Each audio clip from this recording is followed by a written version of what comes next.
Yes, well, this is the post mains replacement issues, and the only issue we've got really, well, there are two. First of all, we have to move the water softener, which I've had quite a ridiculous quote for from the water softener company, and I've been thinking about the pipe work that we've got here and the way that it's connected under the sink here and what needs to be done, and I've decided that I should be able to do it myself. So I've got to go and get some bits and pieces, but I think the job should be quite straightforward. But the more pressing issue is that a tap in the adjacent shower room, which is in there, the cold tap doesn't work. And I've had a look at the pipework behind the wash machines, and as far as I can see it should be working, it's all connected up. But then I saw this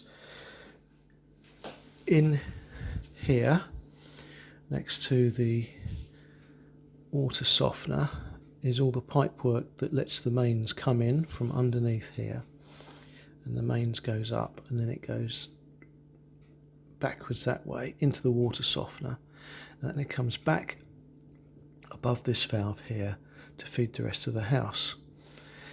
And I've had to turn these valves off because the water won't flow backwards through the water softener, so we're using this bypass valve here at the moment.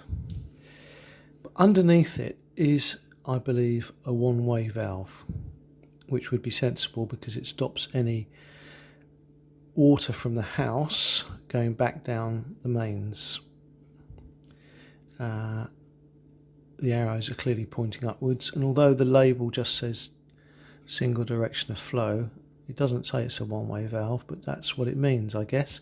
So the tap that is in the downstairs shower room is isolated effectively because the water flow stops at this valve because it's going backwards now. So to cure that, I've got to alter a couple of pipes underneath the sink, which I have to do anyway to remove the water softener, and then I can restore flow to the shower room very, very easily.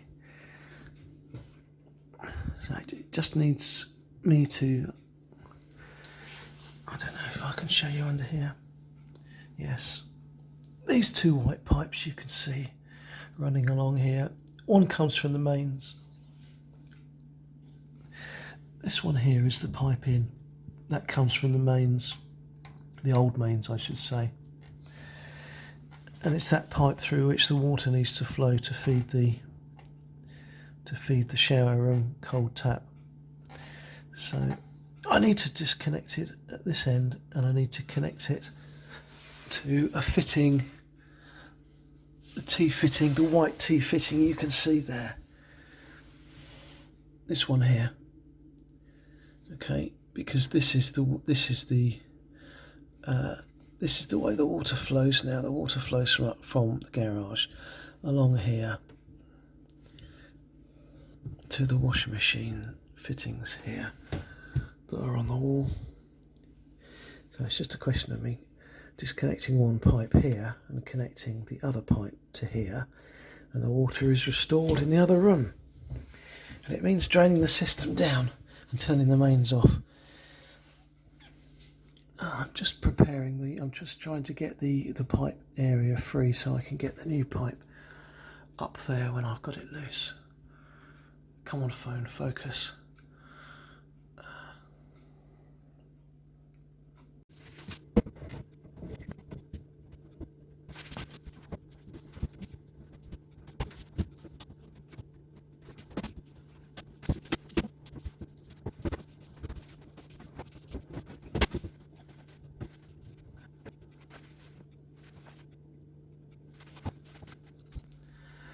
I hate UK kitchens, the back of them. They're always very, very messy. It doesn't matter. It doesn't matter which kitchen it is, where it is. When you take the kitchen out or part of the backboard out, you always get this horrible, horrible, disgusting sort of black mould covered wall. I always feel like I need to clean it and disinfect it and almost decorate it really.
Okay, let's go back to normal speed.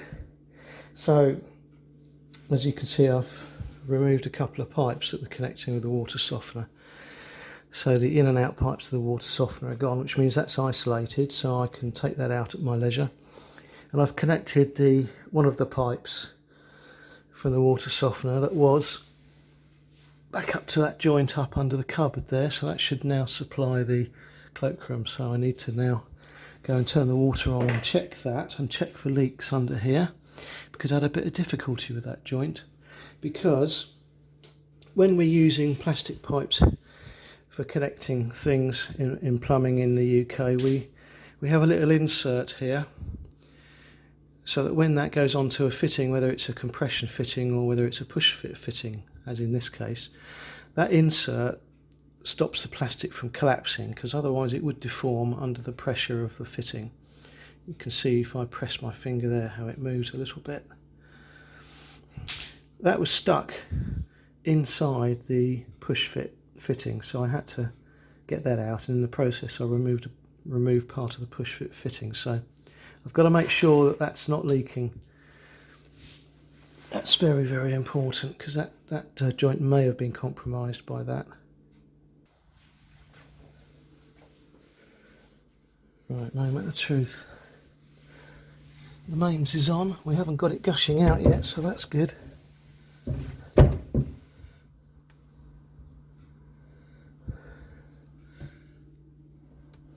no, you can't really see this, can you? But I'm feeling the joint to make sure that it's dry.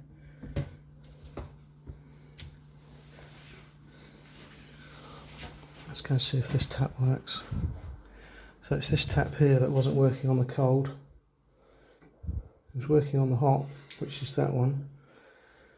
But this way, and now it's working. Yes, we've got water coming out and a bit of air, which is to be expected.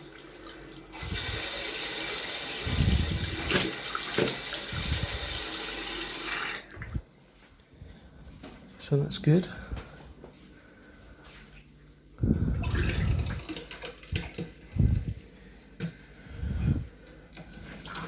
Get the air out of the system now.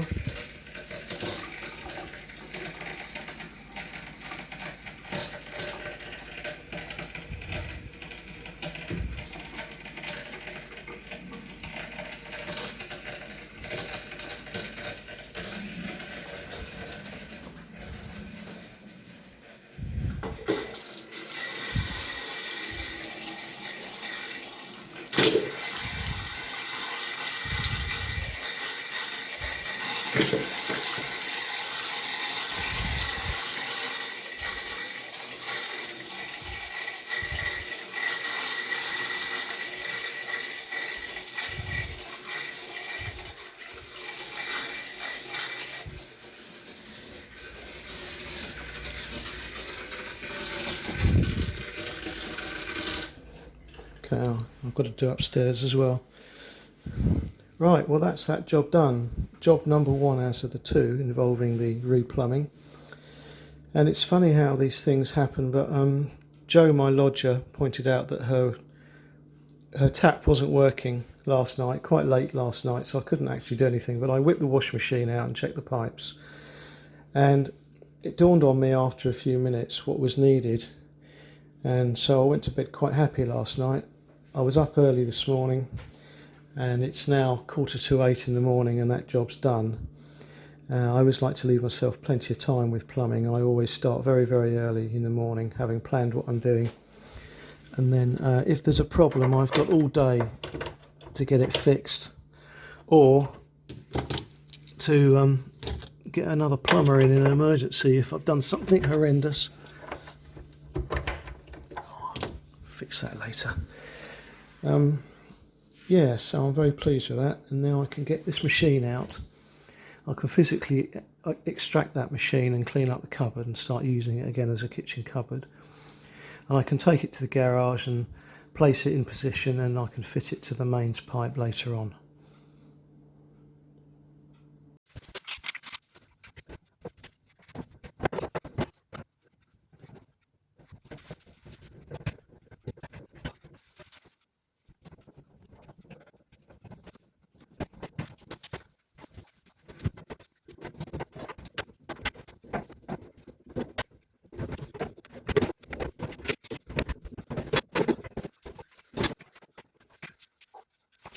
Right, let's have a look at this beauty. I decided to get it out straight away while I'm in the mood, as it were. Yeah, so I've got myself some joints here now. So they'll be in reserve. They'll be put in my plumbing box in case I need to do any further work. You can see the insert for the pipe stuck in there, like it was under the sink. So I think I'll leave it in there, because when I use these joints I'll probably need to have one of those if I'm using a plastic pipe, so it's quite handy to leave it there. And then we've got these joints which were connecting the waste pipes. So this is very, very heavy. It's very, very heavy indeed, this. And it has got some water in, I can see, so I've got to be a bit careful. I managed to get all the plumbing out in one go, which is good. My plan is to connect this to the mains by cutting this. I'm actually going to undo this joint here. I'm going to cut the mains, and I'm going to basically undo this and get a couple of new olives, one for there and one for down here. And then I'll put this section directly into the mains pipe. And then it's already connected as it should be. And the only thing I've got to worry about is the drainage. So I've got to drill through the wall and connect it to a pipe that's outside that the boiler uses for its condensate. So in theory, this bit of copper wire here and this bit of copper wire here are surplus requirements, but I won't throw them away, because sometimes when I have to change a tap or something like that, I need an extra bit of copper to go between joints. I always find that it's useful to have a little bit of copper pipe lying around, and a proper cutter as well, so you don't cut it at a funny angle or get burrs on it. So yeah, that's what I'm going to do. I might undo those now actually, so that I can carry it more easily to the garage. Well, I managed to get this lump into the garage. It's very heavy, very awkward to carry, and this is roughly where it's got to go, so that the pipe work can go into the mains up there, basically above one of the brackets, something like that. But in its current configuration it's awkward to fill, because the filling space is around this side, and when I'm away the car goes in here and it's quite tight, so it will be awkward for the people that are left here, the person that's left here, to fill that. But I notice it's got some tabs here on the case, which are there, I guess, so that it can be fitted either way round, so these pipes can come out of it either side. So I'm assuming that this unit is completely loose inside the case. So what I will need to do is lift that out and turn it round, or turn the case round, and then I can put it back in the other side, put the tabs back in, and the filler is then at this end, which will be much more convenient.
Right, I've been to Screwfix, I've got some pipes, I've got some fittings, I've got some olives to use to attach this machine to the mains.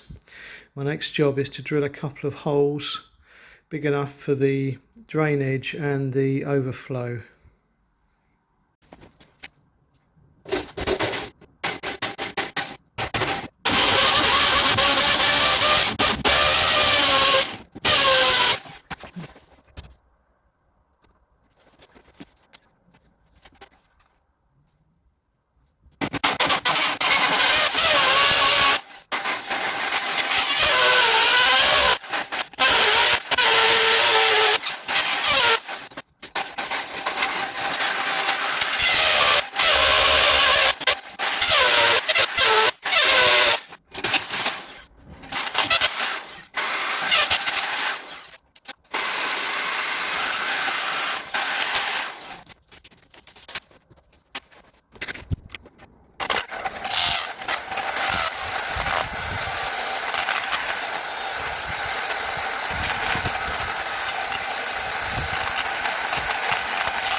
Oh yes, that was very successful.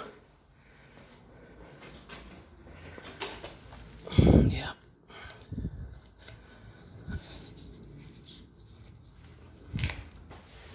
Right.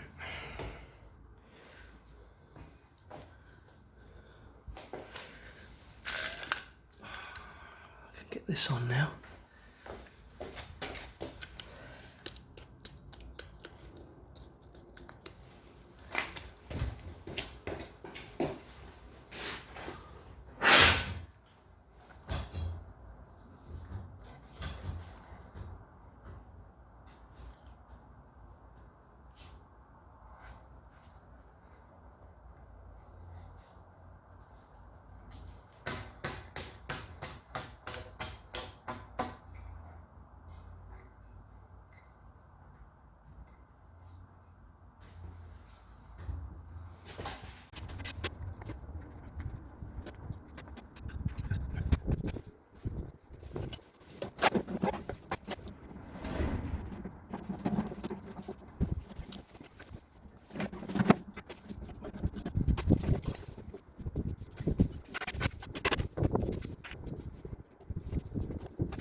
Okay, well, that was actually quite an easy job, really, considering I've not really done anything like this before, and I've just been working my way around how to do it. Turns out I didn't need this bag of brackets or this elbow, so that's good. I can take those back to Screwfix and get a refund, so that'll make the job even cheaper. So I had a quote for moving this machine from the supplying company.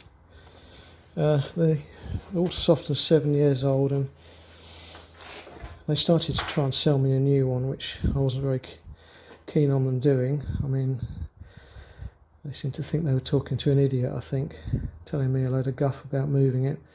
Anyway, they quoted me £500 to move this, and I've done it in a total of 5 hours. I did start at 7 o'clock this morning, and I don't know anything about what I was doing. I had to work out where things go, and I had to be very careful, of course. So yes, it's taken me 5 hours. I'm sure it would have taken them an hour and a half.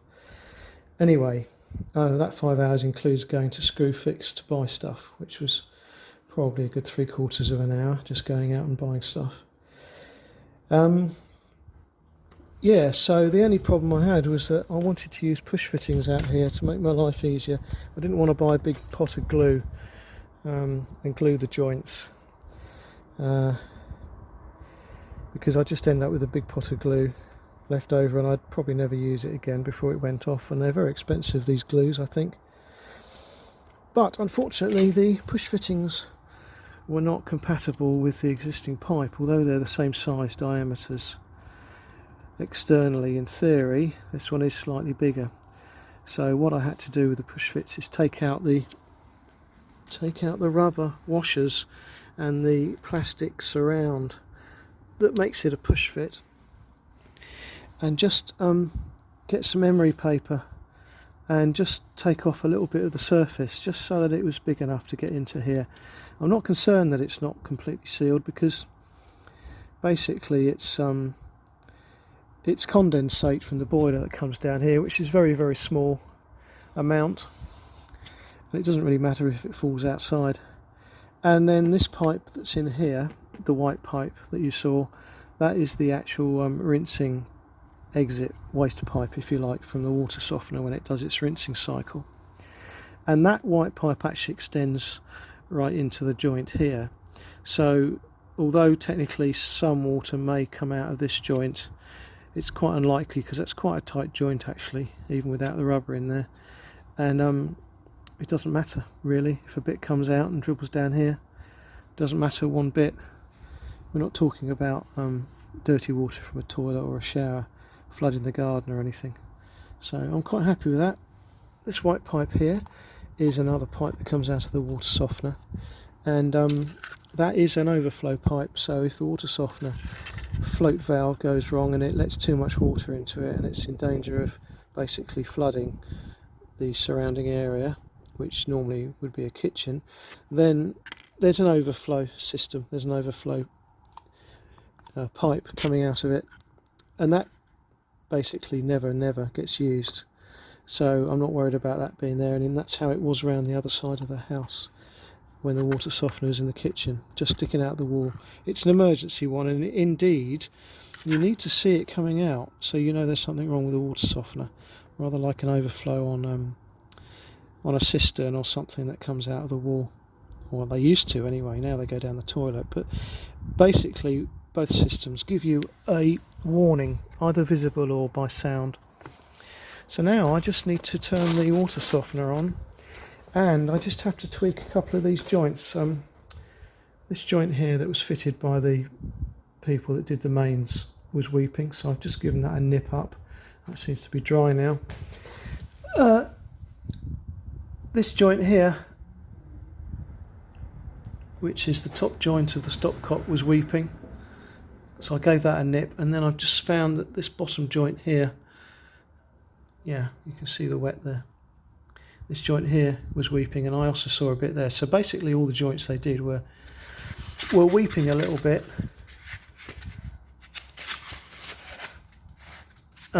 They weren't weeping when he left, because he did stay around and check them.